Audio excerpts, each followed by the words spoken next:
Saudara-saudaraku yang terkasih, selamat berjumpa di Renungan Harian di channel Katolik kita.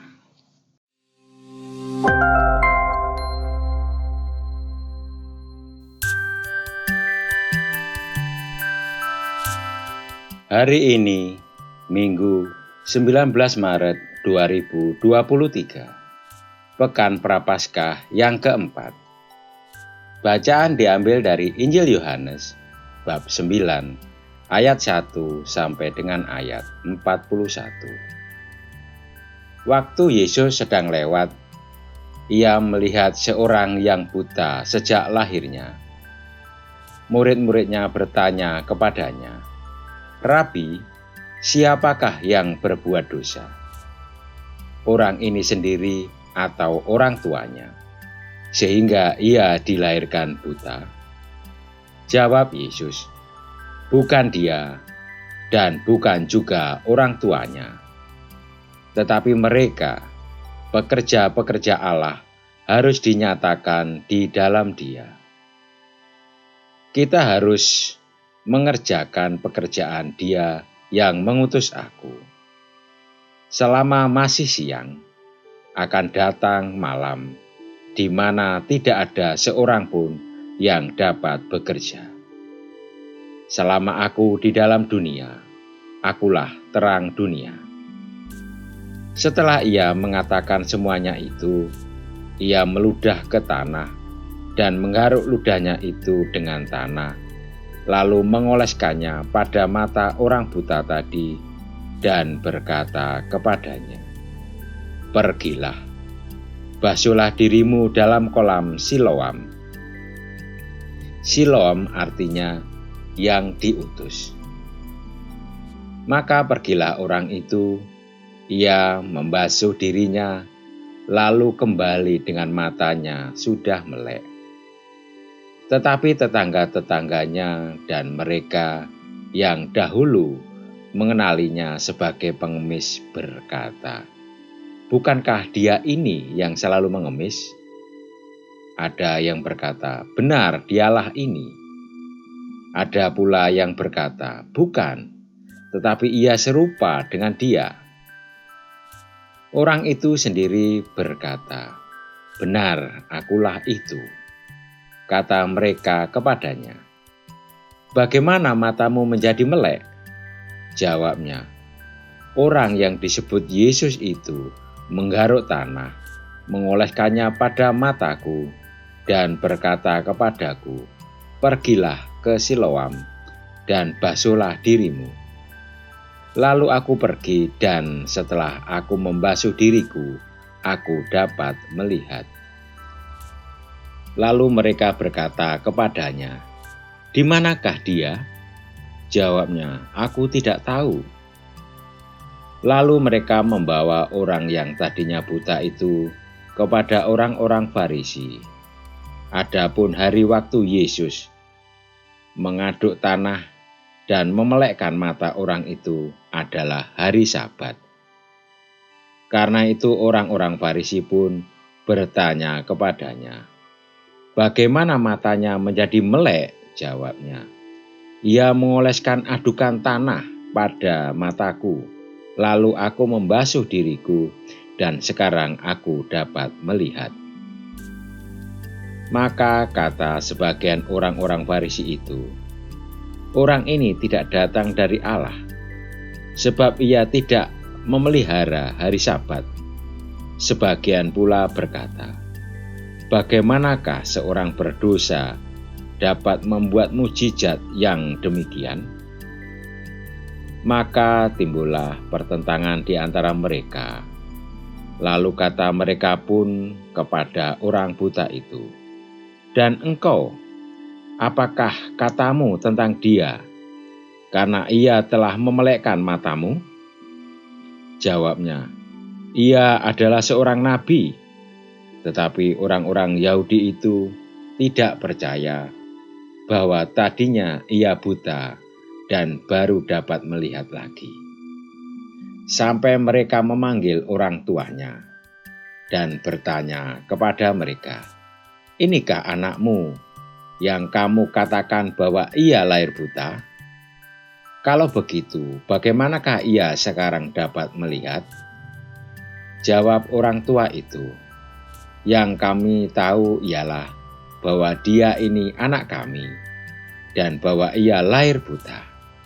Tetapi bagaimana ia sekarang dapat melihat, kami tidak tahu. Dan siapa yang memelekkan matanya, kami tidak tahu juga. Tanyakanlah kepadanya sendiri, ia sudah dewasa dan dapat berkata-kata untuk dirinya sendiri." Orang tuanya berkata demikian karena mereka takut kepada orang-orang Yahudi. Sebab orang-orang Yahudi itu telah sepakat bahwa setiap orang yang mengaku dia sebagai Mesias akan dikucilkan. Itulah sebabnya maka orang tuanya berkata, "Ia telah dewasa, tanyakanlah kepadanya sendiri."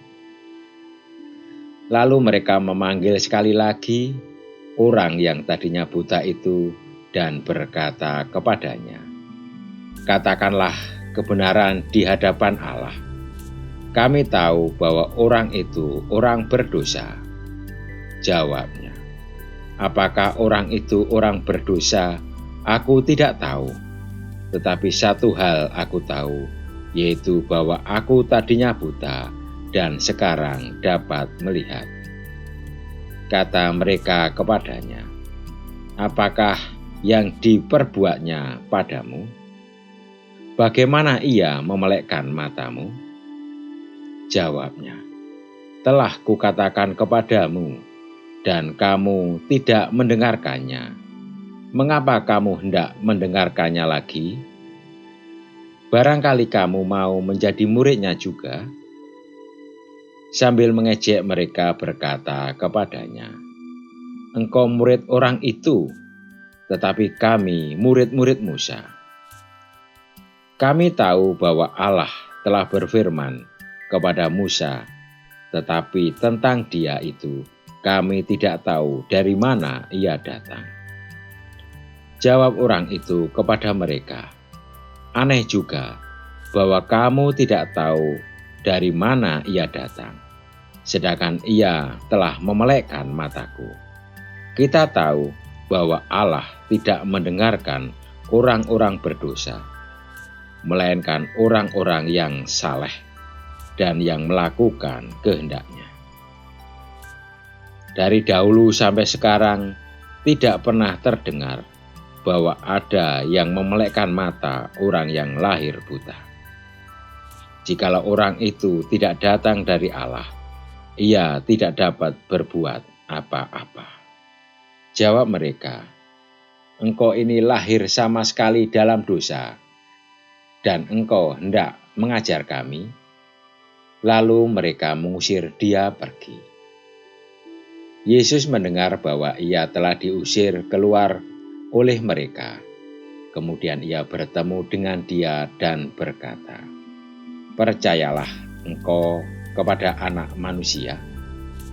Jawabnya, "Siapakah dia, Tuhan, supaya aku percaya kepadanya?"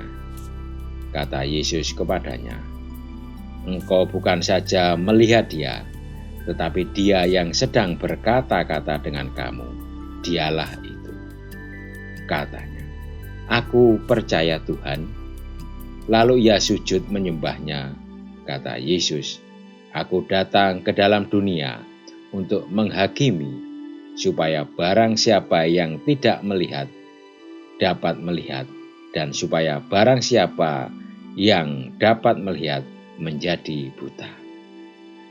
Kata-kata itu didengar oleh beberapa orang Farisi yang berada di situ, dan mereka berkata kepadanya, "Apakah ini berarti bahwa kami juga buta?" Jawab Yesus kepada mereka, "Sekiranya kamu buta, kamu tidak berdosa.